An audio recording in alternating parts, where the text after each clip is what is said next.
On Heavens on the Go, Monday, November 24th, 2025. Topic: Marry Right. Memory verse: Psalm 32:8. I will instruct thee and teach thee in the way which thou shalt go. I will guide thee with mine eye. Bible reading: Judges 16:4-21. And it came to pass afterward that he loved a woman in the valley of Sorek, whose name was Delilah. And the lords of the Philistines came up unto her, and said unto her, Entice him, and see wherein his great strength lies, and by what means we may prevail against him, that we may bind him to afflict him. And we will give thee, every one of us, 1,100 pieces of silver. And Delilah said to Samson, Tell me, I pray thee, wherein thy great strength lieth, and wherewith thou mightest be bound to afflict thee. And Samson said unto her, If they bind me with 7 green wheats that were never dried, then shall I be weak and be as another man. Then the lords of the Philistines brought up to her 7 green wheats which had not been dried, and she bound him with them. Now there were men lying in wait, abiding with her in the chamber. And she said unto him, The Philistines be upon thee, Samson. And he brake the wheats, as a thread of tow is broken when it toucheth the fire. So his strength was not known. And Delilah said unto Samson, Behold, thou hast mocked me and told me lies. Now tell me, I pray thee, wherewith thou mightest be bound. And he said unto her, If they bind me fast with new ropes that never were occupied, then shall I be weak and be as another man. Delilah therefore took new ropes and bound him therewith, and said unto him, The Philistines be upon thee, Samson. And there were liers in wait abiding in the chamber, and he brake them from off his arm like a thread. And Delilah said unto Samson, Hitherto thou hast mocked me and told me lies. Tell me wherewith thou mightest be bound. And he said unto her, If thou weavest the 7 locks of my head with the web. And she fastened it with the pin, and said unto him, Philistines be upon thee, Samson. And he awaked out of his sleep, and went away with the pin of the beam and with the web. And she said unto him, How canst thou say, I love thee, when thine heart is not with me?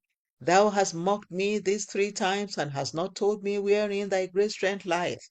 And it came to pass, when she pressed him daily with her words, and urged him, so that his soul was vexed unto death, that he told her all his heart, and said unto her, There had not come a razor upon my head, for I have been a Nazarite unto God from my mother's womb. If I be shaven, then my strength will go from me, and I shall become weak and be like any other man. And when Delilah saw that he had told her all his heart, she sent and called for the lords of the Philistines, saying, Come up this once, for he had shewed me all his heart. Then the lords of the Philistines came up unto her, and brought money in their hand, and she made him sleep upon her knees. And she called for a man, and she caused him to shave off the 7 locks of his hair. And she began to afflict him, and his strength went from him. And she said, The Philistines be upon thee, Samson. And he awoke out of his sleep, and said, I will go out as at other times before, and shake myself. And he wist not that the Lord was departed from him. But the Philistines took him, and put out his eyes, and brought him down to Gaza, and bound him with fetters of brass, and he did grind in the prison house. The message.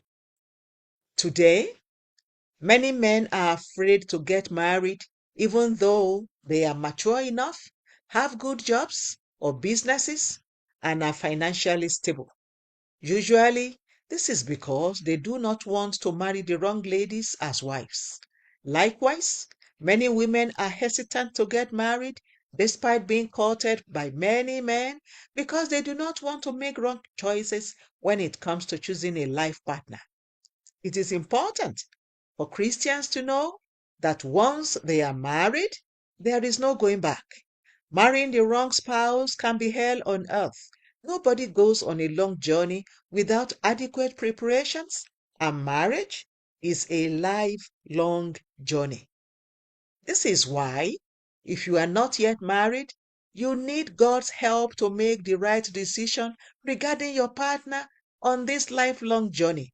Some people have rushed into marriage only for them to find out that their partner is self-centered and foolish. Some have chosen spouses by their physical attributes alone and ended up with a physically okay but spiritually deficient partner for their journey. When the journey became tough, their spouses were neither spiritually sensitive nor capable of strengthening their faith. When choosing who to marry, believers must not allow physical attributes to dictate for them. Samson was a man who was destined to be great. His glorious future was foretold before his birth, and he was truly on a path to greatness before the woman he chose as a partner, Delilah, cut short his destiny. Before then, Samson had compromised his faith in many areas, and he became insensitive to God's leading.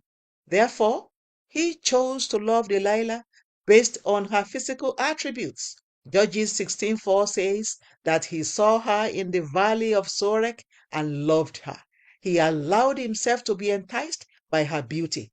A valley is a low place, and if a believer is in a low place spiritually, where the fellow has compromised his or her values and disobeyed God's principles, such a believer is not in a good place to make marital choices because he or she might make the wrong choice.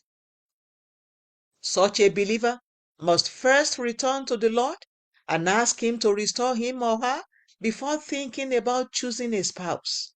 Beloved, if you are not yet married, God wants to lead you to make the right choice about whom to marry. You must, however, be living in obedience to His words and principles for Him to lead you to make the right choice.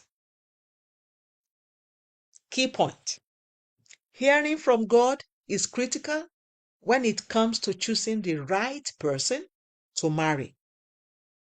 Bible reading in 1 year, Romans 1-3. Hymn for today. Guide me, O thou great Jehovah. The Open Heavens is written by Pastor E.A.Adeboye, the General Overseer of the Redeemed Christian Church of God. God bless you.